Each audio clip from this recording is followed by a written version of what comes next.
I'm sorry, John, but we need you to leave the company. The HR director's words still echoed in my head as I walked out of the office. My name is John, and I have been working full-time at a grocery store. Due to the store's financial struggles over the past few years, they had to cut personnel costs through massive downsizing. And that day, I was laid off. Jobless and feeling dejected, I slowly pedaled my bicycle home. I didn't even feel like cooking dinner. Although it was a bit of a detour, I considered picking up a takeaway burger, so I took a less traveled back street off the main road. As I neared the burger shop, I noticed an elderly lady sitting on the ground. Concerned, I hopped off my bike and ran over. "Are you okay?" I asked. She had fallen and hurt her leg. She couldn't get up on her own and was in distress since there was no one around to help. "Sorry about this, but could you give me a hand? Without something to hold on to, it's hard to get up." Despite grimacing in pain, it seemed she could walk with a limp. I quickly gathered her scattered groceries and put them back in her bag. "Good thing nothing here looks broken or crushed," I said. "Thank you so much, you're a lifesaver," she replied. As we talked, I took a proper look at her face for the first time. "Wait a minute, aren't you that guy from the store?" she asked.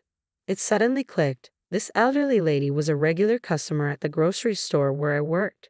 Recognizing a familiar face seemed to put her at ease, and she looked relieved. She tried to take the grocery bags from me, but it was clear she couldn't carry them and walk. I asked if there was anyone who could come pick her up, but she said no one was at home at this time of day. Worried she might fall again, I decided to carry her bags and accompany her home. "I'm so sorry, John. Thank you," she said, holding onto my arm as we walked slowly together. "If you could lead me to a handrail, I'll be fine from there." "Thanks so much for helping," she added, apologizing repeatedly. I reassured her with a smile that it was no trouble at all. "You really are kind. You always serve customers with a smile at the store, which makes me very happy," she said. Her kind words touched me, but they also made me feel a bit conflicted. That feeling turned into a faint laugh. "You seem a bit down. Everything okay?" she asked, occasionally glancing at my face. "Well, actually today was my last day at the store." "Oh dear, were you transferred or did you find another job?" she asked. I honestly told her that I'd been laid off. As we chatted, we arrived at her house. A slightly large single-family home with stylish flower beds on both sides of the walkway leading to the entrance. Garden lights illuminated our path as we walked slowly towards the front door. "You can put everything down here. That bag must have been heavy. I'm truly grateful that you passed by." "Thank you," she said. Noticing a step leading to the front door, I worried she might fall again. "If you don't mind, I can carry it inside for you," she replied with a pleased look. "Well then, I might just accept your kind offer." After I finished carrying the bag inside, she offered me some tea as a token of appreciation. Just then, her cell phone rang. "Oh, it's Ashley. Please excuse me for a moment," she apologized and took the call, updating the person on the other end about the situation. "There's no need to rush. Could you pick up some lunch?" Yes, that sounds good. Thanks, dear." She hung up the phone and turned to me. "That was my granddaughter. She said she'll be home soon." Hearing that, I felt relieved and thought about leaving. "Wait, Ashley is bringing lunch. It's getting late, and she said she's getting lunch for you too. I think she's already picked it up from the deli. Please, can you at least accept that from us?" she pleaded. Hesitating for a moment, I decided to graciously accept her kind offer. I was invited to sit, and we made small talk until Ashley returned. The elderly lady began talking about Ashley. Ashley's parents passed away in a car accident when she was still young. Unfortunately, both were involved in the accident. Since then, it's just been the two of us living together. Ashley has grown up, but she stays with me, always worrying about me. It's clear how caring and gentle she is, always putting me first. Every day after work, she comes straight home without any jitters. She sighed, expressing her concerns. "I'm worried that Ashley isn't dating and wish she'd think about her own happiness soon. She probably can't leave the house because she's worried about me. You know, I'd be thrilled if a kind person like you marry her. Oh, speaking of which, would you consider marrying my granddaughter? She really is a wonderful girl and quite clever." This turn of events was absolutely unexpected. Her sudden proposal threw me off, and the tender feelings I felt earlier flew right out the window. It made me think, is being offered a marriage proposal a common thing in the service industry? I'd been approached with the "how about my daughter" line at the supermarket before, and I'd heard my female coworkers getting the "be my son's bride" line. It's always awkward when someone says that. All you can really do is laugh it off. Suddenly, I heard a voice from the entrance. "I'm home." I figured Ashley must have returned and got up from my seat. As I turned toward the door, there she was, just entering the room. "Hi, I hope I'm not bothering you," I said. "I'm so sorry for the trouble. It seems my grandma has been in your care. Thank you so much." She looked apologetic, but I was captivated by her appearance. Ashley was in her office uniform, her hair pulled back, and she was strikingly fair-skinned with bright eyes. She had a gentle vibe, seeming like such a kind soul. I just kept bowing my head, slightly losing my words in front of her. The elderly lady turned to Ashley, chattering away with a happy gleam in her eyes. "Welcome home. This gentleman here, he's the cashier from the grocery store. I always visit the store, and I'm so glad such a kind soul was there to help me out. So Ashley, what do you think of him? He's genuinely a great guy.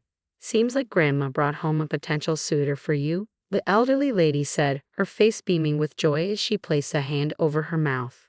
Seeing her grandmother so happy, Ashley responded with a confused tone. "What are you talking about?" "I mean, he could be your future husband," her grandmother replied. Upon hearing that, I was taken aback, wondering if her earlier comment was really just a joke. Ashley was just as surprised and flustered. "Grandma, what are you saying?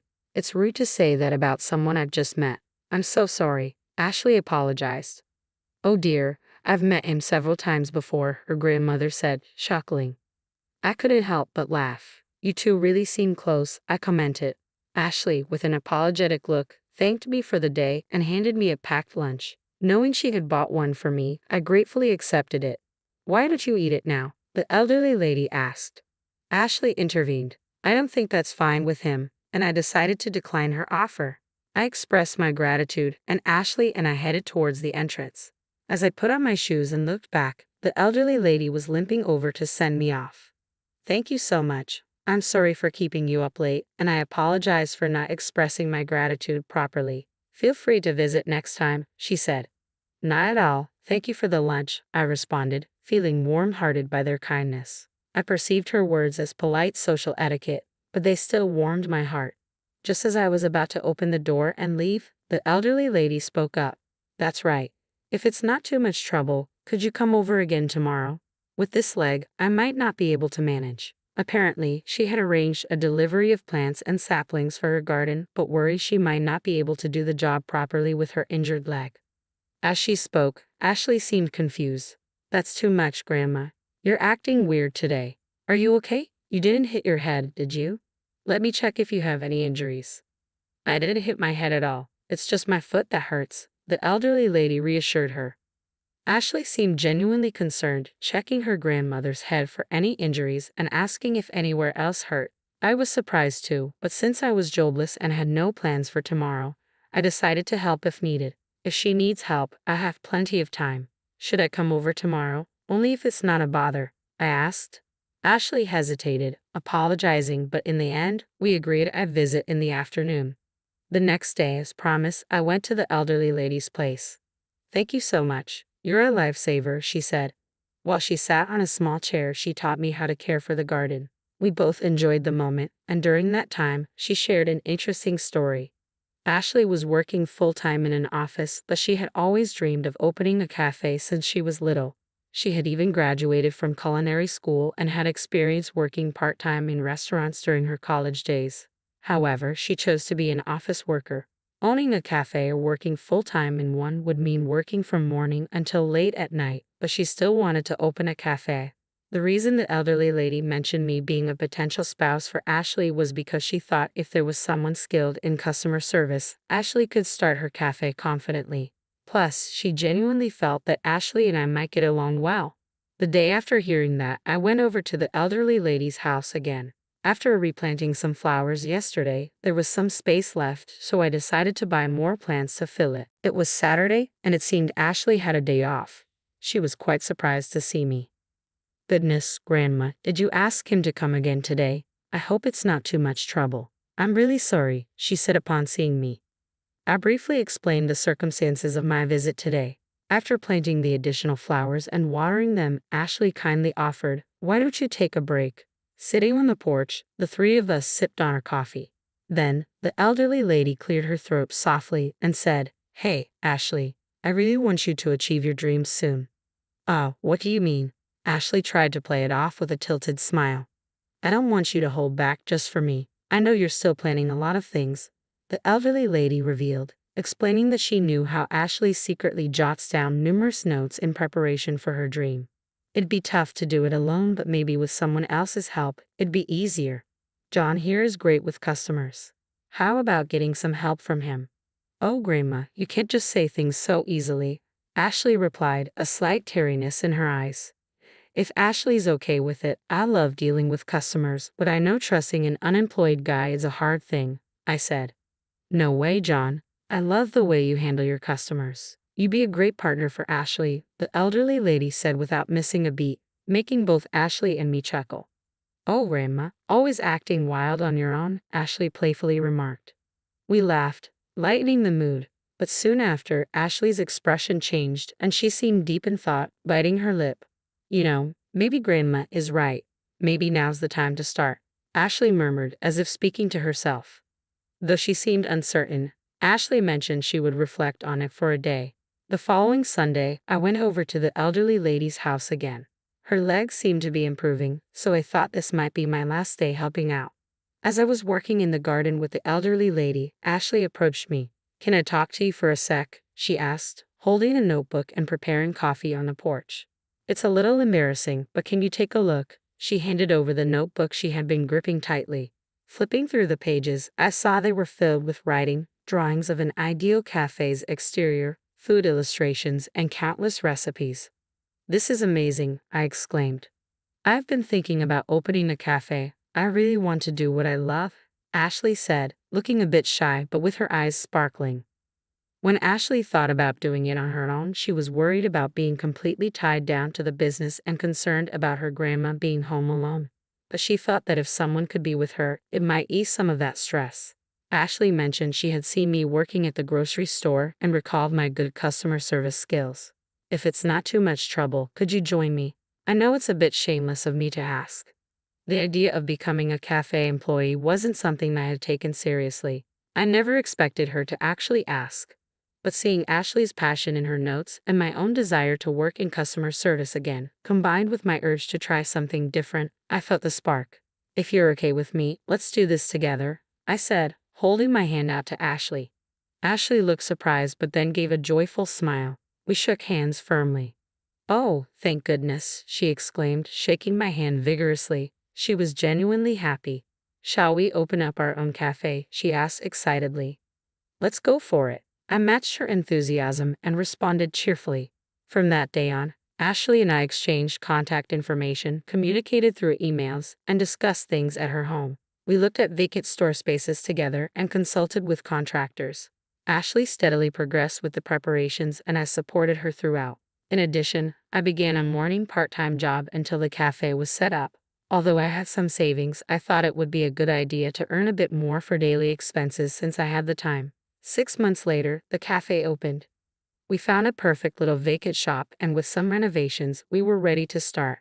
On the opening day, the place was bustling with neighbors, friends, and people who had seen our flyers. After closing on the grand opening day, we held a celebratory gathering, with the elderly lady joining in too.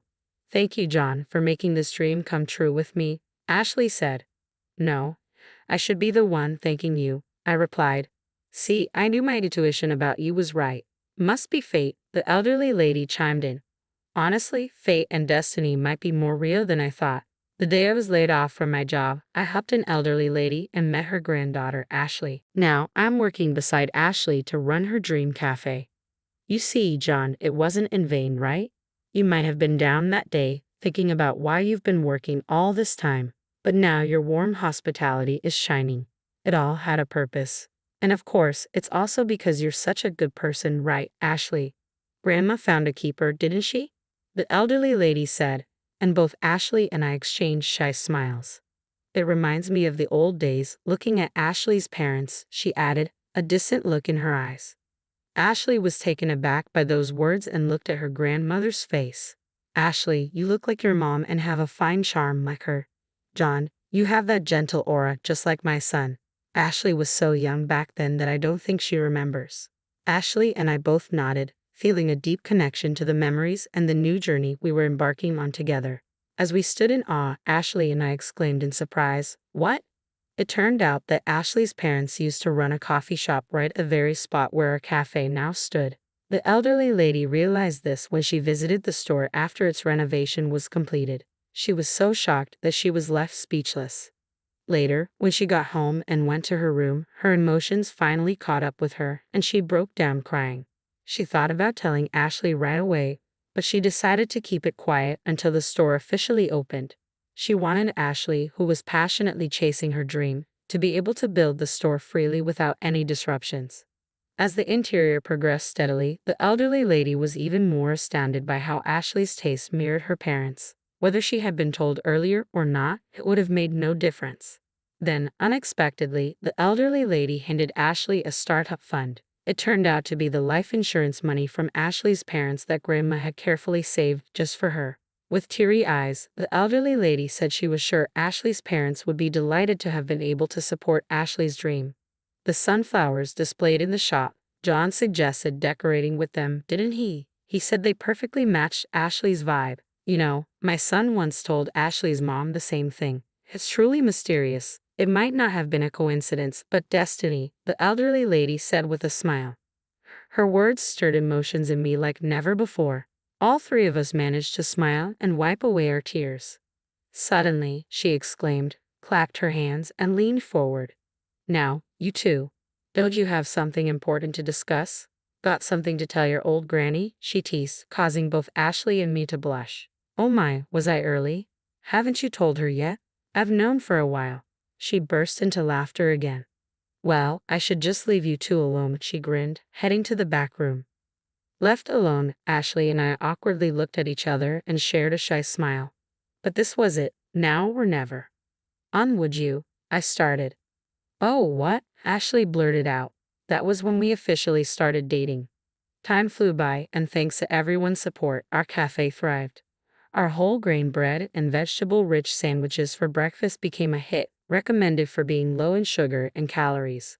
Ashley and I got along very well, both in the kitchen and in the dining area. About 3 months into our relationship, we started discussing marriage. On our cafe's first anniversary, we officially registered our marriage.